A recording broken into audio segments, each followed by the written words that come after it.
vamos lá. Antes de começar, eu quero só dar uma introdução aqui. Muita gente tem, principalmente, sei lá, de um mês para cá, eu já ouvi várias pessoas falando desse tipo de coisa que a Bíblia é antiga e passou por modificações e o homem foi acrescentando coisa na Bíblia e hoje em dia a Bíblia não tem mais nada a ver com aquilo que era há 2000 anos atrás e a escritura foi toda... Tem sempre alguém que faz esse tipo de comentário, né, que levanta essa dúvida, né? Então eu queria tentar esclarecer isso, acabar com esse mito, porque assim, estudiosos de universidades chegaram à conclusão que essa Bíblia que a gente tem aqui, ela tem 2% de diferença dos manuscritos mais antigos, e são diferenças assim, sabe, nome de cidade, nome de um personagem ou outro, é uma coisa que não atrapalha e não muda em nada a doutrina que sempre foi a Bíblia. Eu queria mostrar então, por que todo mundo fala que o homem adulterou a Bíblia? Não é que o homem adulterou a Bíblia, a gente tem que ler a Bíblia, isso aqui é uma coisa para a gente guardar para sempre aquilo que eu vou mostrar agora, tá? O que é a Escritura Sagrada e o que não é a Escritura Sagrada, certo? Então aqui a gente tem uma página de uma Bíblia, uma página que eu peguei da Bíblia de Jerusalém, que é uma Bíblia bem conceituada, uma Bíblia católica inclusive. O que não é Escritura Sagrada aí? Por exemplo, título, o título do livro, aí, Atos dos Apóstolos. Foi um livro escrito por Lucas, não é? Mas ele não deu esse título para o livro. Isso foi colocado posteriormente, né? Cada livro tem o seu título, né? O Evangelho de Lucas. Ele não colocou esse nome no livro que ele escreveu. Isso foi colocado posteriormente. Esse livro de Atos dos Apóstolos também foi escrito por Lucas. O que não é Escritura Sagrada? Divisão de capítulos, né? Lucas não pegou, vou escrever o capítulo 1, foi lá escrever o capítulo 1, parou, falou, bom, agora eu vou tomar um café, vou até o banheiro e tal, depois eu escrevo o capítulo 2. Não, ele foi escrevendo. A divisão de capítulos foi colocada posteriormente. A divisão de versículos, né? Você já leu um livro que cada 2, 3 frases aparece um número lá, 1, depois 2, depois 3? Não, isso é só tem na Bíblia, né? A Bíblia foi dividida em versículos. A cada pedaço você coloca lá 1, 2, 3. Isso não tem no original. Isso é uma coisa que auxilia a gente muitas vezes no estudo, né? Para a gente achar um texto que a gente quer. Isso auxilia. Mas às vezes atrapalha também. Porque às vezes você começa a isolar um versículo aqui, um versículo ali. Assim como os capítulos também, né? Existem exemplos na Bíblia que a conclusão de um capítulo está no outro capítulo. Se você para de ler antes, né? Tem gente que vai ler um capítulo por dia, por exemplo. Amanhã, quando você vai ler, você vai ter a conclusão do capítulo que você leu no dia anterior. Então isso ajuda, mas às vezes atrapalha. Outra coisa que não é Escritura Sagrada, que foi colocado depois, são os subtítulos, né? Então ali no primeiro capítulo de Atos tem o prólogo, e ali mais para frente ali a ascensão, que é quando vai contar quando Deus ascendeu, quando Jesus Cristo ascendeu e tudo mais. Esses subtítulos não são Escritura Sagrada, foi colocado depois. Tanto que em algumas Bíblias tem subtítulo, outras não, outras têm outro subtítulo. E o negócio que não é Escritura Sagrada também, de jeito nenhum, são os comentários, né? Cada Bíblia tem um comentário diferente do outro. Essa Bíblia de Jerusalém, então a Bíblia católica, ela tem alguns comentários. Se você pegar uma Bíblia protestante, ela vai ter outros comentários, muitas vezes contrários aos que estão aí. Mas você começa a ler tudo, então você fala, é tudo Bíblia, né? É tudo Escritura Sagrada? Não, comentário não é Escritura Sagrada. Cada autor lá estudou e com muita boa vontade para ajudar o leitor, colocou comentários nas Bíblias, né? Mas às vezes eles estão equivocados, eles são passíveis de erro, por melhor boa vontade que eles tenham. E você pode ver que nessa página aí tem muito mais comentário do que escritura, né? Olha lá, tem um pouquinho de escritura lá em cima, ascensão, não sei o que, mais da metade para baixo ali, quase 2/3, é tudo comentário e referências e tudo mais. Eu gosto muito da minha Bíblia é NVI, né? É uma linguagem super simples e ela não tem comentário nenhum. Às vezes ela tem uma referência aqui, por exemplo, quando Jesus cita um salmo, então aparece lá, ele citou o salmo tal, aí você vai lá no salmo, volta, realmente ele citou esse salmo aqui. Isso é bem bacana, mas não chega a ser comentário, não chega a criar muita polêmica. Tranquilo? Deu para entender? A gente pega uma Bíblia, tem que saber distinguir o que é a Escritura Sagrada e o que não é. Comentário não é. Subtítulo não é. Divisão de capítulo, de versículo, não. Isso tudo foi acrescentado depois. Posto isso, vamos começar aqui o nosso estudo em Lucas 15, a partir do versículo 11. Olha como é bom, né? A gente já sabe o capítulo, já sabe o versículo, então isso muitas vezes ajuda a gente a chegar lá onde a gente quer. E essa passagem, ela é conhecida como a parábola do filho pródigo. Todo mundo aqui conhece a parábola do filho pródigo, ou não? Então, quem não conhece, nós vamos conhecer hoje, né?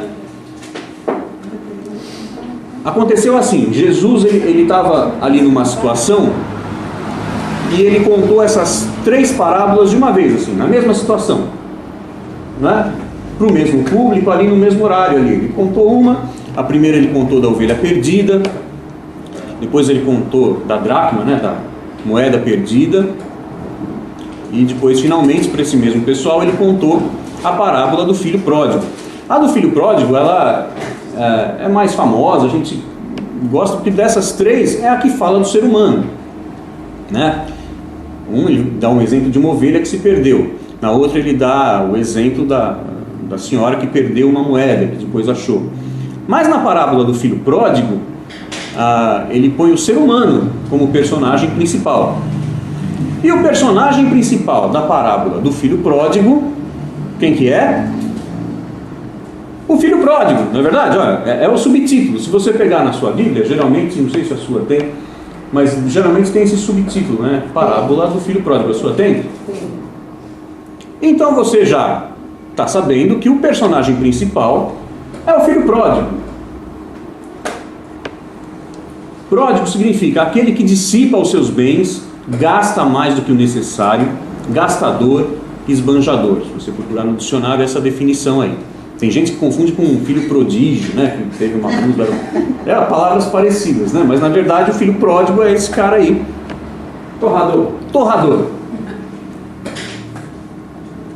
Vamos lá então. Um certo homem tinha 2 filhos, e o mais moço deles disse ao pai: Pai, dá-me a parte dos bens que me pertence. E ele repartiu por eles a fazenda. E poucos dias depois, o filho mais novo, ajuntando tudo, partiu para uma terra longínqua, e ali desperdiçou os seus bens, vivendo dissolutamente. E havendo ele gastado tudo, houve naquela terra uma grande fome, e começou a padecer necessidades. E foi, e chegou-se a um dos cidadãos daquela terra, o qual o mandou para os seus campos a apacentar porcos. E desejava encher o seu estômago com as bolotas que os porcos comiam, e ninguém lhe dava nada. E tornando em si, disse: Quantos jornaleiros de meu pai têm abundância de pão, e eu aqui pereço de fome? Jornaleiro aí significa diarista, né? Um jornal é um diário, né? Então o jornaleiro é os empregados do pai, os diaristas que trabalhavam para o pai dele. Quantos têm abundância de pão, e eu aqui pereço de fome? Levantar-me-ei e irei ter com meu pai. E dir-lhe-ei: Pai, pequei contra o céu e perante ti, já não sou digno de ser chamado de seu filho, faze-me como um dos teus jornaleiros. E levantando-se foi para o seu pai. E quando ainda estava longe, viu o seu pai, e se moveu de íntima compaixão. E correndo lançou-se-lhe ao pescoço e o beijou. E o filho disse, né, aquilo que ele tinha ensaiado, né? Pai, pequei contra o céu e perante ti, já não sou digno de ser chamado seu filho. Mas o pai disse aos seus servos: Trazei depressa a melhor roupa e vestilho, e ponde-lhe um anel na mão, e alparcas nos pés. E trazei o bezerro cevado, e matai-o, e comamos e alegramo-nos, porque este meu filho estava morto e reviveu, tinha se perdido e foi achado. E começaram a alegrar-se. E o seu filho mais velho estava no campo, e quando veio e chegou perto da sua casa, ouviu a música e as danças. E chamando um dos seus servos, perguntou-lhe o que era aquilo. Ele lhe disse: veio teu irmão, e teu pai matou o bezerro cevado, porque o recebeu são e salvo. Mas ele indignou-se e não queria entrar. E saindo o pai, estava com ele, mas respondendo ele, disse ao pai: eis que te sirvo há tantos anos, sem nunca transgredir o teu mandamento, e nunca me deste um cabrito para alegrar-me com os meus amigos. Vindo, porém, esse teu filho, que desperdiçou os teus bens com meretrizes, mataste-lhe o bezerro cevado. E ele lhe disse: filho, tu sempre estás comigo, todas as minhas coisas são tuas. Mas era justo alegrarmos e folgarmos, porque esse teu irmão estava morto, e reviveu, e tinha se perdido, e achou-se. Todo mundo conhece essa história, né? Tem um versículo em Ezequiel que é assim: juro pela minha vida, palavras do soberano Senhor, que não tenho prazer na morte dos ímpios.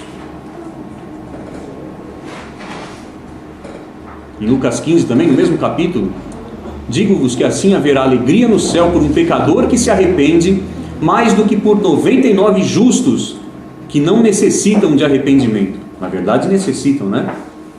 Mas julgam não necessitar. Assim vos digo que há alegria diante dos anjos de Deus por um pecador que se arrepende. Tudo também no mesmo capítulo 15 de Lucas. Vamos dar uma esmiuçada então nessa parábola do filho pródigo. Vamos lá.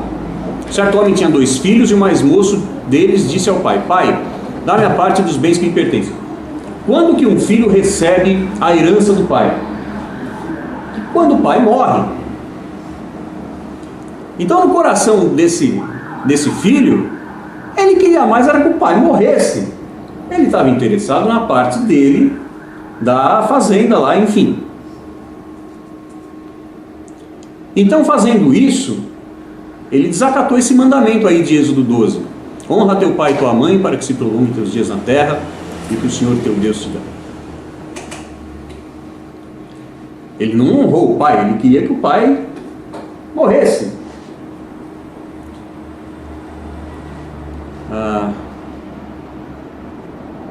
Só que o pai, em vez de dar um sabão nele, né, em vez de esculachar com o filho, muitos talvez deserdariam um filho desse, que chega ao ponto de pedir a herança ainda com o pai vivo. Não! O pai falou: tá bom então. Então ele repartiu a fazenda.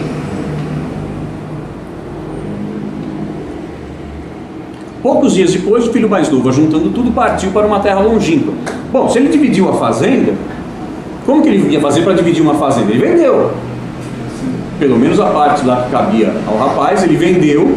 Ou seja, ele diminuiu o patrimônio dele, né? Certamente diminuiu a produção da fazenda, ele que tinha vários empregados e tal, porque ele tinha que trocar isso por dinheiro, né? Ou, sei lá, por cabra, né? Diz que naquela época o dinheiro andava, né? Então podia ser cabra, podia ser...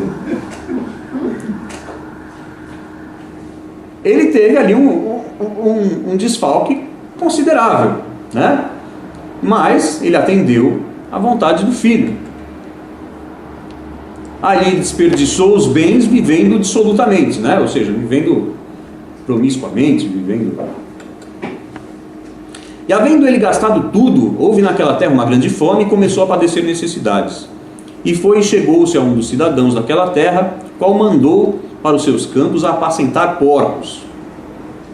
E desejava encher o seu estômago com as bolotas que os porcos comiam, e ninguém dava nada.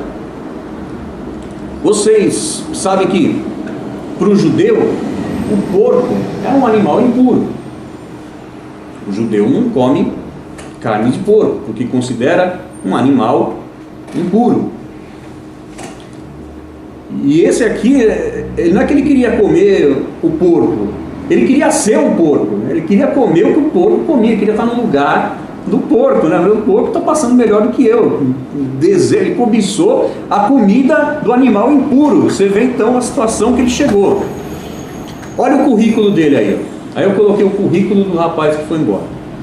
Ele desonrou a sua família, ele era irresponsável, inconsequente e gastador, teve aí problema de imoralidade sexual, que se envolveu com as meretrizes, não é? e ele se iguala aos porcos, né? Então, ele chegou ali no fundo do poço, né? Olha a visão dele lá do fundo do poço, já está anoitecendo ainda por cima, olha lá. Né? Ele lá no fundo do poço, olhando para cima. Ele estava no fundo do poço, não tinha mais para onde descer. Ele era a escória, ele era a pulga do cavalo do bandido, né? Pior ser humano que andava sobre a terra perante a sociedade, né? Mas aí teve um momento de conversão no entendimento dele. E caiu em si, né? Caiu a ficha. Ele falou: olha, os empregados do meu pai têm abundância de pão e eu aqui pereço fome. E ele teve aí uma atitude de humildade, porque olha, ele quer falar com o pai e vai dizer: pai, pequei contra o céu, pequei perante ti, já não sou digno de ser chamado de seu filho. Fazem como um dos seus empregados, né? Então ele foi, e quando ele ainda estava longe, o pai dele viu, o pai dele se moveu de íntima compaixão e foi ao encontro dele. O pai foi ao encontro dele, claro, né? Esse pai é uma figura de Deus, né? Então o filho começou aquele discurso que ele tinha ensaiado: pai, pequei contra o céu, pequei perante ti, não sou digno de ser chamado seu filho. Mas o pai, cortou a conversa, né? Não deixou nem ele falar a parte que ele queria ser um empregado, que queria trabalhar lá para ele. Falou: não, traz depressa aí a melhor roupa, vestilho, põe um anel na mão dele, alparcas nos pés, traz o bezerro cevado e vamos fazer aqui uma festa, porque esse meu filho que estava morto reviveu, tinha se perdido e foi achado. Um churrasco. Agora, a gente tem que lembrar que não tinha freezer naquela época, não tinha geladeira, né? Então, eles matavam um animal desse numa ocasião de festa muito grande, né? Ninguém ia matar lá o boi para comer lá um hamburguinho, não, tinha que ser um negócio que envolvesse toda a família, que envolvesse os vizinhos, tinha que ser uma festa a ponto de matar um animal, porque não ia desperdiçar o bicho, não é verdade? Trazer o bezerro cevado, matai-o, comamos, alegramos-nos, porque esse meu filho estava morto e reviveu, tinha se perdido e foi achado. E começaram a alegrar-se. Aí a gente tem essa passagem em Efésios 2: todavia Deus, que é rico em misericórdia, pelo grande amor com que nos amou, deu-nos vida juntamente com Cristo, quando ainda estávamos mortos em transgressões. Pela graça, vocês são salvos. O que esse rapaz fez para merecer aquela festa toda? Ele fez tudo ao contrário, fez tudo errado. Ele não merecia aquilo lá. Ele merecia que o pai abandonasse, ele merecia o ódio do pai, da família, dos vizinhos, é isso que ele merecia. Mas quando ele voltou ao pai, é o pai. Ele acolheu o filho e deu todas as honras, né, para ele, que ele não merecia. Fim da apresentação. Olha, tem várias lições para tirar daí. Foi uma apresentação da parábola do filho pródigo. A figura do pai é a figura de Deus. E a lição que a gente tira são várias, né? A primeira: não se afaste de Deus, não se afaste do pai, né? Longe do pai, a gente é aquele tipo de pecador, a gente vai sempre pender para o lado errado, a gente vai se enfiar em enrascadas. Não se afaste do pai. Outra lição: se você está longe do pai, arrependa-se e volte o quanto antes. Volte o quanto antes para o pai. Você está com a consciência pesada, mas o pai não está nem aí, ele quer receber você de braços abertos. Venha do jeito que você tiver, porque o pai vai te acolher. Então esse é o fim da apresentação da parábola. Só que não, calma aí, a história não acaba aí.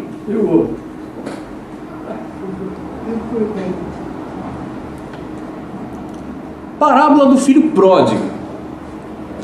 Só que se a gente olhar direito ali na cena, se a gente der um zoom ali, ó, a gente vai ver que, opa, tem outro cara ali, ó, que é o filho mais velho. Agora, a parábola chama do filho pródigo. Com quem Jesus estava falando quando ele propôs essa parábola, quando ele começou a ensinar isso? Com quem que ele estava falando? Isso está escrito lá no começo, lá de Lucas 15, os fariseus e os escribas murmuravam, dizendo: este recebe pecadores e come com eles. E então Jesus lhes propôs esta parábola, dizendo, quer dizer, Jesus estava falando com quem? Com os fariseus e com os escribas. Desde quando que tem fariseu desviado? Não tem fariseu desviado. O fariseu é aquele religiosaço, e o fariseu desviou, principalmente esses caras que estavam ali questionando Jesus. Não é verdade?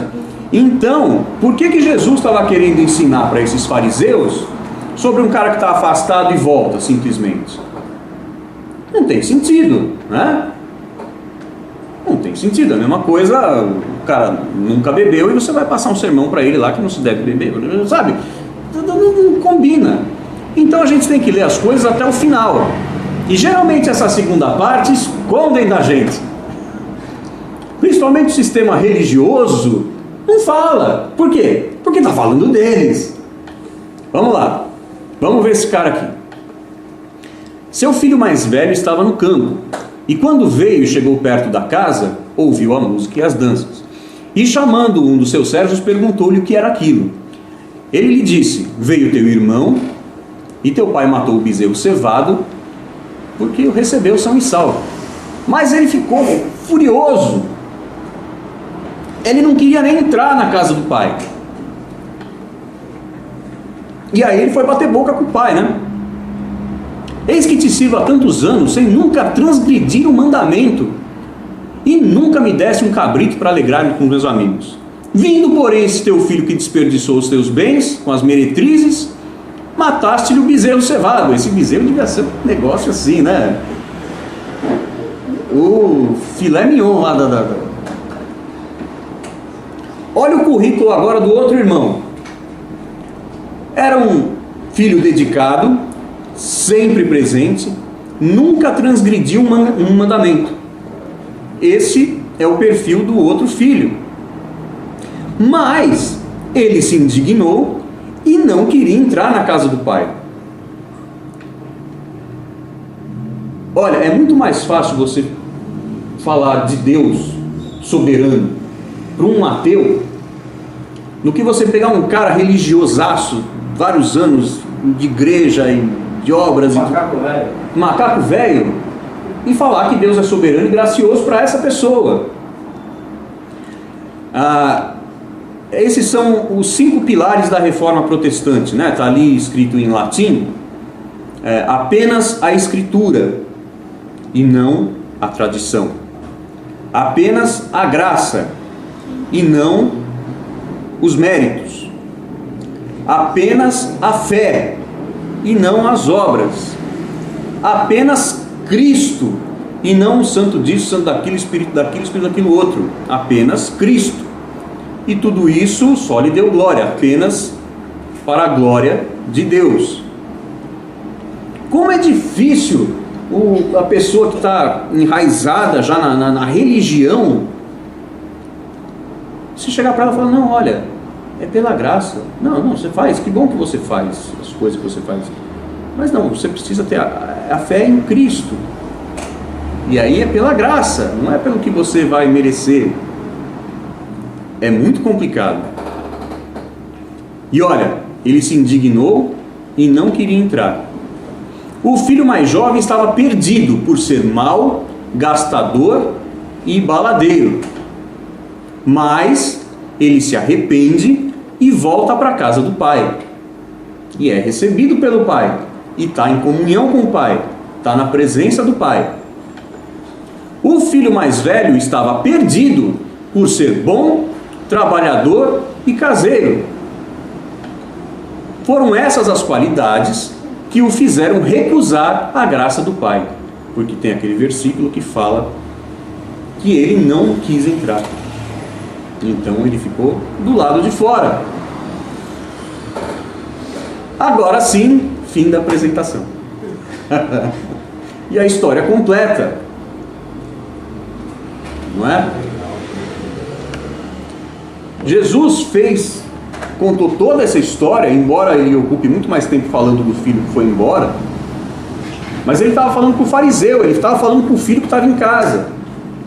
E o fariseu, que até o final foi os verdadeiros inimigos ali de Cristo, né, naquela situação toda.